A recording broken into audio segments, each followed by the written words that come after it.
The Philippine Navy may be preparing for one of its biggest aviation upgrades in modern history. Reports suggesting the future acquisition of 6 additional AW159 Wildcat helicopters have sparked an important question among defense observers. Where will these helicopters actually be deployed? Some believe they could operate from the Navy's future offshore patrol vessels. Others argue they are being acquired for an entirely different purpose.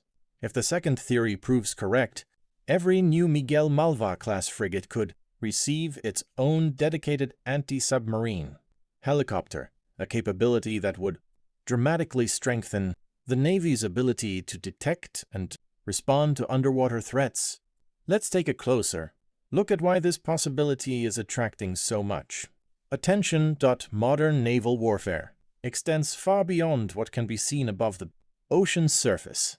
Beneath the waves, submarines can monitor shipping routes, gather intelligence, and threaten both military and civilian vessels while remaining extremely difficult to detect. Because of this, many navies now consider anti-submarine warfare to be one of their highest priorities. For an archipelagic nation like the Philippines, protecting thousands of islands and a vast exclusive economic zone requires more than advanced warships alone. Airborne surveillance has become equally important, allowing naval forces to search much larger areas in far less time than ships can manage on their own. The AW159 Wildcat is designed specifically for these demanding maritime missions. Although compact in size, it carries sophisticated sensors that help crews search for both surface and underwater targets. Depending on its configuration, it can support surveillance, maritime patrol, search and rescue operations, and anti-submarine missions. Working together with a modern frigate, the helicopter greatly increases the ship's awareness of its surroundings. Instead of relying only on sensors installed aboard the vessel itself, commanders gain an aerial platform capable of investigating suspicious contacts far beyond the ship's immediate operating area. This combination gives naval forces far greater flexibility during both peacetime patrols and high-intensity operations. Another reason analysts are paying attention is the reported timeline.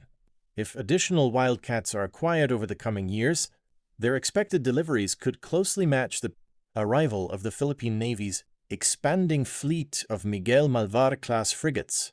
That type of synchronized procurement is rarely accidental. Defense planners often schedule ships, helicopters, training programs, maintenance facilities, and logistics systems to enter service around the same period. Doing so allows new capabilities to become operational much faster, while reducing long-term costs. Although no official assignment has been confirmed, the timing has encouraged many observers to believe these helicopters are intended to complement the Navy's newest frontline combat ships.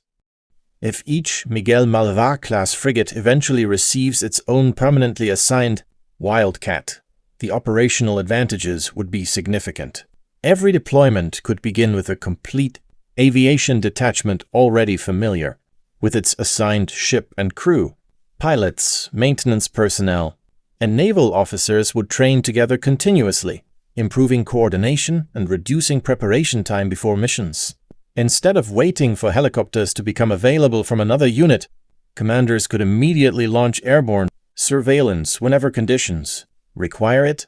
That level of readiness becomes especially valuable during maritime patrols, disaster response missions, or periods of heightened regional tension. Modern anti-submarine operations depend on teamwork rather than individual platforms. A frigate continuously monitors surrounding waters using radar, sonar, and other onboard sensors. If an unusual contact is detected, a helicopter can launch to investigate from above. Because it travels much faster than the ship itself, it can quickly search wide sections of ocean before returning detailed information to the vessel. If necessary, the aircraft can continue tracking a target while the frigate positions itself for further action. This layered approach greatly improves situational awareness and makes it more difficult for potential underwater threats to remain undetected. Rather than replacing the ship's capabilities, the helicopter multiplies them.